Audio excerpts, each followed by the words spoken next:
there used to be a well next to this barn as well. In crossroads there. Oh yeah, See, here it I is. remember well. Nice. There's even a knife. You remember well, Bonus. very well. Pun not intended.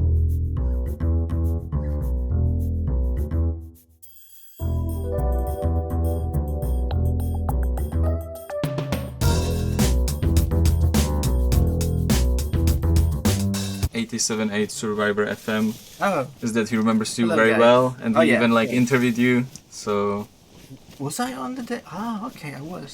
yeah, and he's saying that you were part of the community team in the hardest part of DayZ, which I That's kind true. of That's true. I kind of also can like sign this because I joined at that time, Yeah. and it was really rough with the whole vibe in the community and in Yeah. the office. Yeah. It was very Because hard. yeah, on because there was a everybody. lot of people who were working on the switch to partly to the new engine, so we had a lot of work Yeah.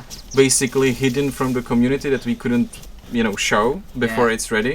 It was like And- the big drought where there was Yeah. nothing coming out, and it was. And kind of- it's amazing redemption story actually. We are so happy that DayZ is doing so well now because there were like times where the concurrent players weren't that high, yeah. and I think that last year we That's a lot actually we infected. actually almost peaked to almost 500,000 CCU across all platforms, so that's something absolutely amazing. So how does it feel playing the game after being involved with the project? Does it make make right. you see the game differently? Here's the thing. I have a almost 2-year-old kid now at home, so I don't have much time to play games. But I still love DayZ. This is how I basically got into Bohemia, into the job. I loved DayZ as a player first, and that's how I got the marketing job here. It wasn't for DayZ at first, but anyway, I digress. So especially now with me not being able to play each update and just having very limited time, more wolves, having very limited time to play DayZ. It's been especially amazing to see the progress for the past 2 years in the game. Because so much has changed. The game improved quite significantly, and seeing it from the outside, even when I was out of Bohemia for this 1.5 years, it was truly amazing to see the game regain its success again. Because admittedly, at when we launched the PC 1.0 2018, and then when we launched for the Xbox version and then PlayStation version of the game, it's it wasn't the most successful era of DayZ in terms of the performance of the game, how many copies it sold and how many players were actively playing it. But over the 2-3 years that I was not actively involved with the game, it's arguably probably the time frame where most of the really important changes happen for the game to regain its success.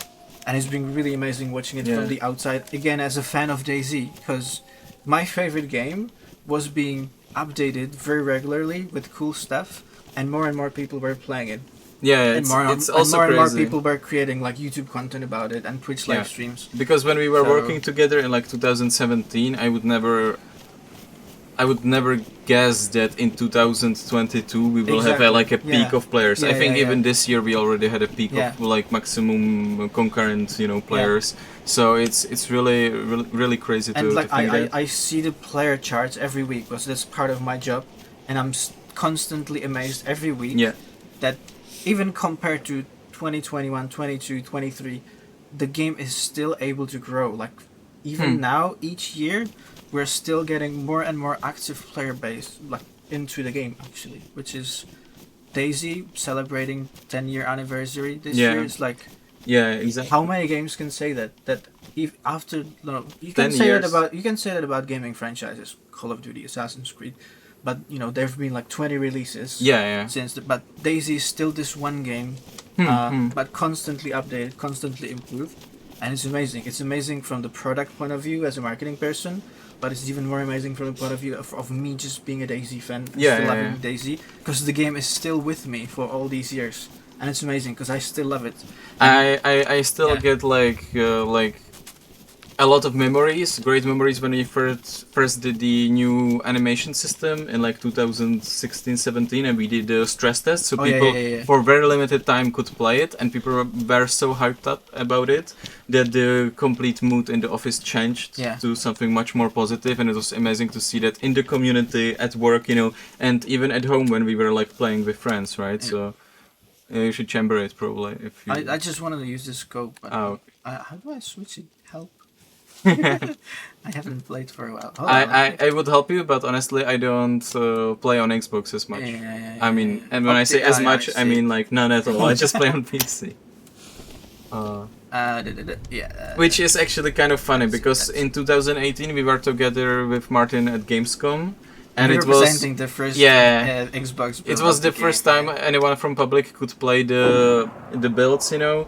And because we wanted to make it genuine, the actual dev team was there to teach people how to like play. So I got placed next to a few computers, so like, hey, show people the game. But kind of we didn't have the time for part where someone explained to me how it's controlled. Yeah. So I remember like big streamer coming in and he was like, hey, how do I reload the gun? And I was like, I don't know, buddy. Try all the buttons, you know. And so so that was definitely something. No, but I remember even like those things that I take for granted now, like the trees moving. I remember that it used to be static. It was like a rock. Must have been so weird. Yeah, and then I remember when they implemented the update where they started moving, and it was like, dude, it's like such a big game changer. So yeah, really enjoyed the progress over the years.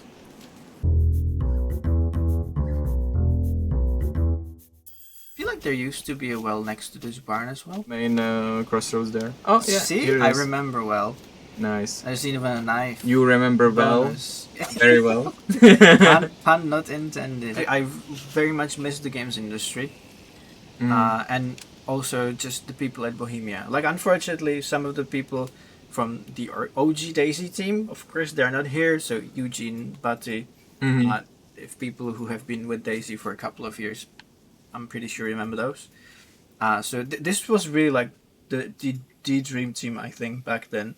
So it was me, you, Bati, Tim, and the marketing team. We had Eugene, lead producer, Peter Nespeshny as the lead designer back then. We still have Adam, that's great. But yeah, that like in terms of the how everything was within the development and with the game, it was the toughest time, but people-wise, you had a nice time. it was really fun. Honestly, right now I really feel very confident about it because like you guys have seen the producer Tim on a stream way back then. I think like more than a year ago. It's absolutely great how Tim has grown. And he started as a community manager, so we were working all together, and then he moved to producer role because he just got really handy with the overview, because when you are doing like the marketing, you kind of need to peek into all the departments to know what they are up to. So it kind of started as him being interested how things progress, right? And now I think Tim has is like big influence on the DayZ, and very good one actually. So I think when you mentioned Dream Team, I had an amazing time back then, but I think professionally wise we came really a long way to something that we can do now.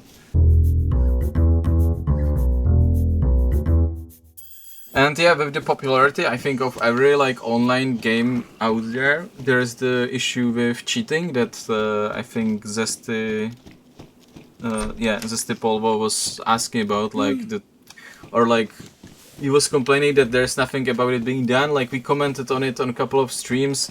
It's like very difficult topic to tackle. We are working with Batfly, and like we can, for example, say that this year so far we banned a lot of players. Actually, I think will come close to like 17,000 accounts were banned this year.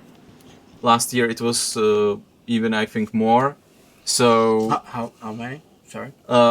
Last year I think it was more than 30,000 of the accounts. And overall since the beginning of the DayZ we banned for like cheating I think 120,000 accounts. So that's a lot, but we understand that it's really hard to spot these things, and even for us, right? So we try to work on it. It's not something that we would neglect. Actually, like as you know, like people talk about this topic on most of the streams, and it's really hard to say something that doesn't sound like marketing BS. But we are quite upfront. Like it's a difficult challenge for us. we are trying what we can to prevent it. Yeah, but yeah, at least I went to the guys before the stream, actually before the last stream, but no one asked about cheating last stream. It was like the first time ever. But yeah, so I pulled these numbers. They might not be like literally like this week or maybe this month up to date, but in general I think it's good to know this, that like there's literally like thousands of people, tens of thousands of people are getting banned for cheating, so we try to stay on top of it.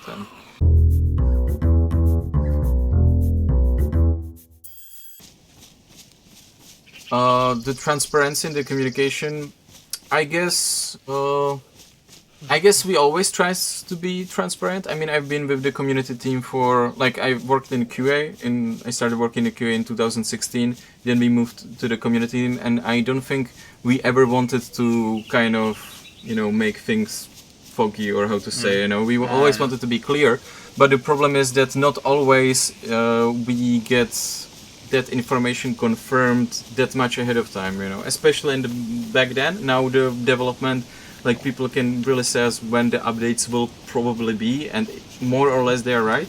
But back then I think we didn't have such an open communication, simply because we didn't want to hurt the community further by giving them promises of something that we cannot hold. And also, if I also look back at the time where we were in the middle of switching to the modules of the Enfusion engine, it was just many things were just very unclear back then, to be honest.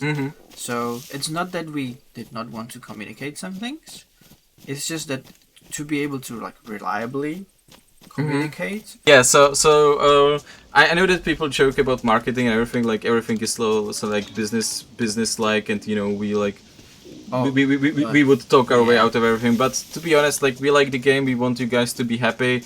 From personal standpoint, we want to work on a project that people like, and also just because it's better for the business as well, right? So there's not really reason for us to hide many stuff. I think when you don't communicate stuff, it's usually either one of the two things. It's not really sure how exactly it's gonna look like, or it's way too early, because it's gonna, you don't want to, for example, talk about a feature, and talk about it for 3 years before you actually can, like, do that. That's crazy. I think that what kind of happened with base building way back then, where we had the status reports. That we talked about base building way too early, I think, in the process of implementing it back in the days. So people knew about it and knew everything about it, like, long before they actually play it, and it kind of took away the excitement out of it, right? So that's another thing, I guess. So there's definitely been some stuff that, like you said, was said too early, maybe, or like too much in detail. But like, that's just probably just showing that the people who are trying to, like, always on a DayZ team, but in general in Bohemia, there's always people who just sometimes even too much, maybe not thinking about the actual business goals, but like making the players happy. But how, as you also said it, there's no better business plan than just make people happy, just make players. A good game. Yes. Like, and Lasin is talking about the too much transparency in the early access. I think honestly that in the beginning of the early access, just my personal view is that, like, there was a lot of enthusiasm, and maybe there wasn't that many communication professionals, in the process. There was no marketing guy. Yeah, there was no marketing guy in the beginning, so people were just thinking about stuff and kind of like, talking about them publicly. Exactly. And it's not fair. Idea that marketing guys are things that stand in between the player base and the development team, and that we just like curate the things that have that can be like. This is the exact example why it is actually useful to have someone in the middle of that process. Because especially if you have some, like, enthusiastic leaders of projects, or some lead person, like lead game designers and so on, they can get really, like, into something, and this is my and dad. You need to... Oh, called it. Yeah.